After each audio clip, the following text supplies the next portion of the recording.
Welcome back to the Action Addicts podcast. I am your host today, running solo dolo, Lord Benjamin Nathaniel Reddick II. And it is good to see y'all today. The violence conductor has sat down and watched a movie you probably wouldn't have expected me to watch. Better Man, the story of Robbie Williams. Stars a CG monkey. Doesn't make any sense, but is it worth your time? We'll talk about that.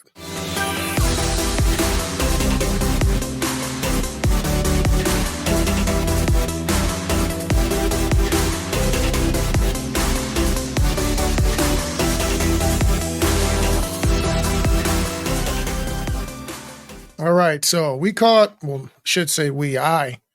caught Better Man the other day. Got a screening pass to watch that, the early pre-release of the film. I think for America, it was already out in Australia, if I'm not mistaken, but it wasn't out in America, so I got to catch up on some of that. I'm not even going to waste everybody's time. It was actually pretty good. Now, you know me. If I'm watching a film, 9 times out of 10, it's adventure, it's action, there's brawling, there's kick stabbing, chasing, jabbing. Like, that's what's happening.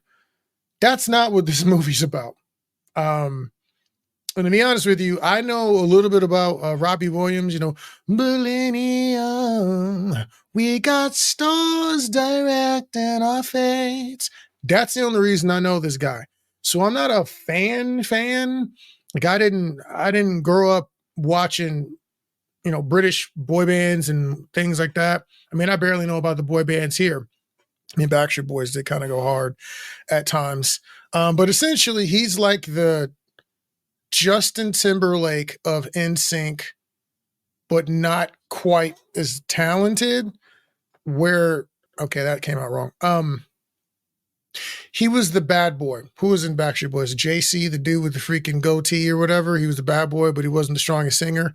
This is kind of who he was. He was a crazy kid, the party guy on his squad or whatever. I think it was Take That.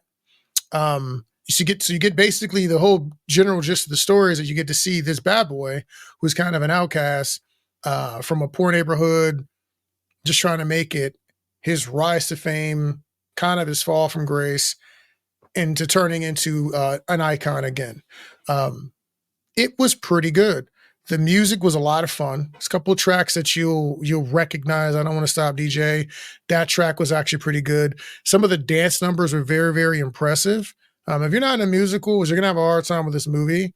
The humor and everything, and some of the subject matter, it's not a kid's movie. I know when you look at the cover, it's got a picture of a little monkey on it. It looks adorable and all that kind of stuff. This is not really a movie for like children, if you feel me. It is very adult. There's a lot of swear words, a lot of cursing, even from children. There's a lot of things that I probably wouldn't want a small child watching. Teenagers probably would be fine. I don't know what the movie's rated. I don't think it's R. But in addition to, some of the swearing or whatever, it deals with things like abuse.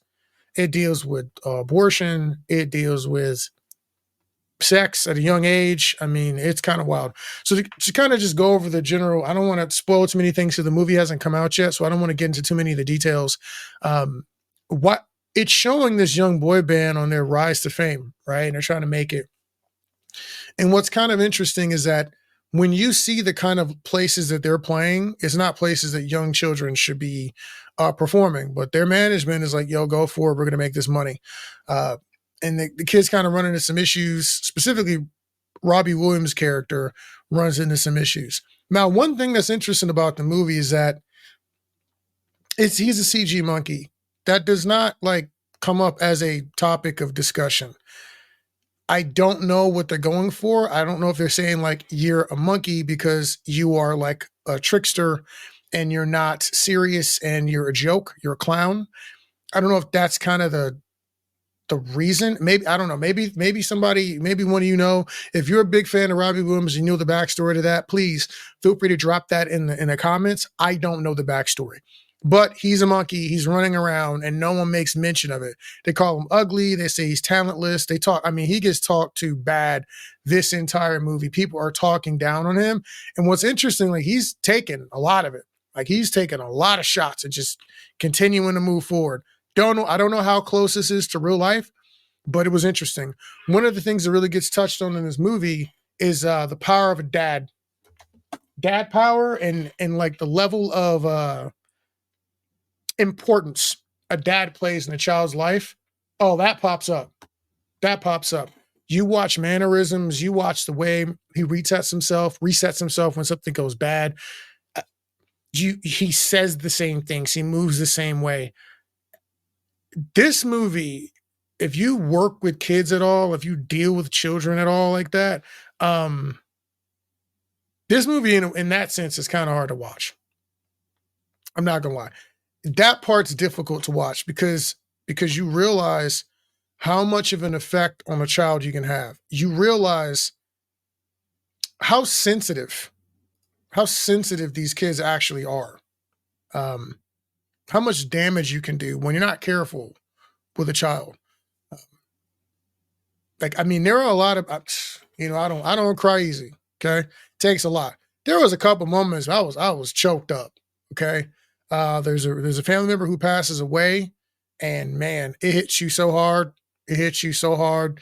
The kid yearning for his dad because a lot of what you're watching is him really chasing his dad, and the resolutions and some of the stuff that comes of that hit hard. There's a couple conversations he has with his father because his father's somewhat absent. There's one where they were acting, and it hits you dead in the feels.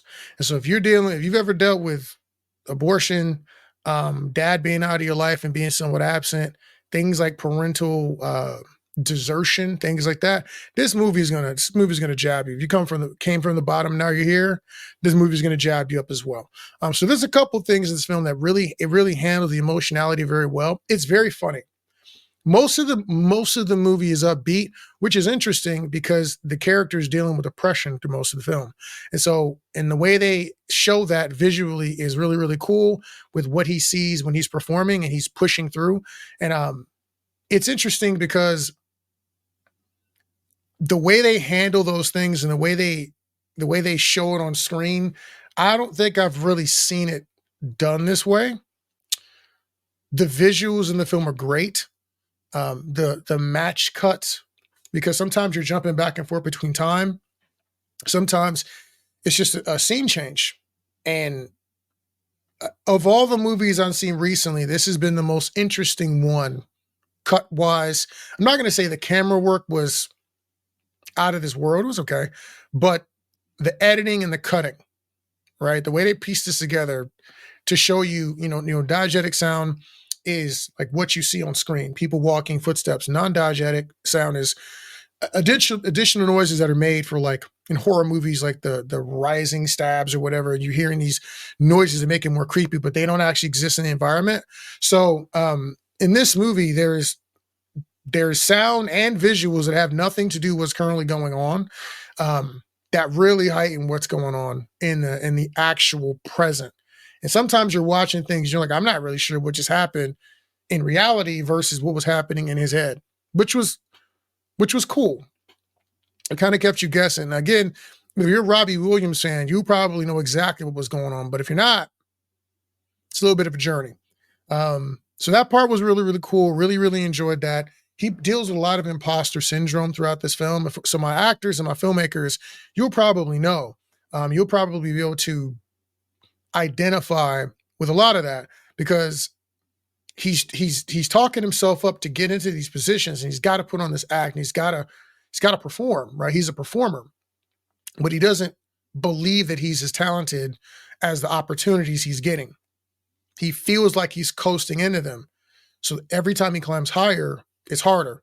And, it really gives you a new perspective on fame, because as you're doing that, they're dealing with people and they don't understand how that feels.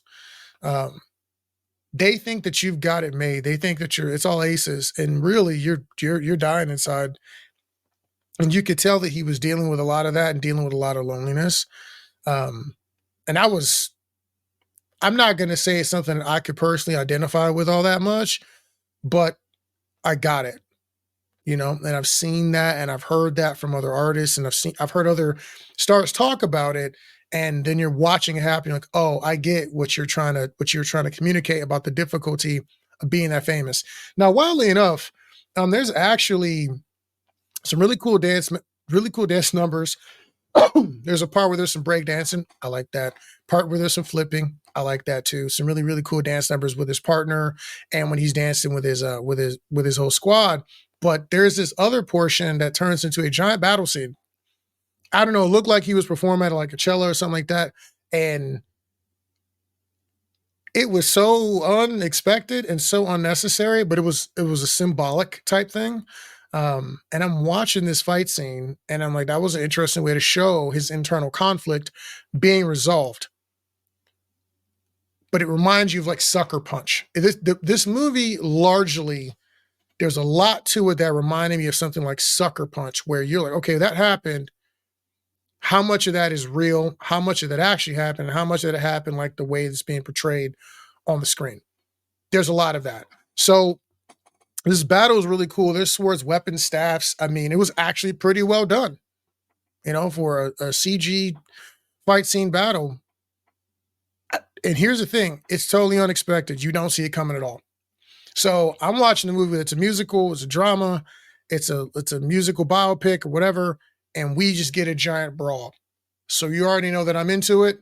I'm not even gonna lie, y'all. I'm gonna give this movie about 4 out of 5 blades.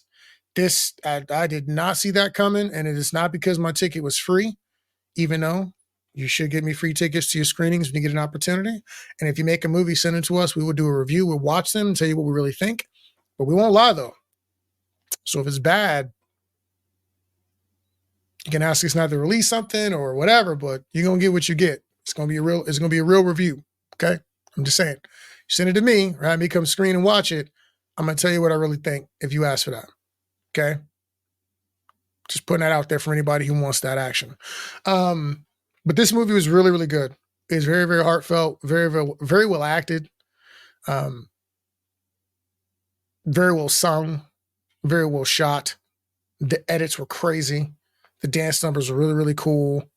Very thoughtful, very thought provoking, and actually a movie that can cause you to have more empathy and more feeling for the big Hollywood types. It means you did a lot of good work. Okay, so there's that. That's it. 4 out of 5. It's worth your time. I would go catch it. I think it comes out in theaters tomorrow. So I'm just getting this out to y'all a little faster than normal. We wanted to get this to you a little bit early. It's worth your time. It's just not for the kids. And if it's for the kids, if you're gonna bring the kids, you've been warned. I don't think it's for them. Okay. I'd say probably 14, 15, maybe, but swear words, sexual situations, nothing graphic or explicit from what I can remember. Nope, there was nudity. There was a boob. I saw some boobs. There was some boob action, but no, I don't think there was anything straight sex scenes in it. So take it or leave it. Just so you know, the boob scenes I remember was specifically when he's driving towards a gate. So if you are going to bring the kiddos, that's a good moment right there. Okay. So, but 4 out of 5, I suggest you go watch it. I forget who produced the movie, but they did a very, very good job. It's very well directed. It's worth your time. I mean, and I don't say that very frequently. I'm normally the guy telling you get the movie pass, watch it on matinee. I would watch this in the theater and pay legitimate money to watch it. And newfound respect for Robbie Williams. The kid came through a lot. That's all I'll say about it. All right. I told you it's going to be a short one. I think we're up under 15 minutes. I'm impressed with myself. Anyways, that's it. The Violence Conductor is giving you his thoughts on a non-action movie. Has action in it. It's not an action movie. And I still thought it was good. So give it a watch. If you've seen it, comment it below. Whatever, if you like what we got going on, please like, share, subscribe, and leave some comments below. We need that engagement. We're trying to grow this channel. And the bigger we grow, the more movies we get to watch and more things we get to make for you guys and more educational content I can provide to you, all the more deep and detailed videos we can send you. So love you guys. Keep on brawling out there. And I'll catch you later. Violence Conductor out.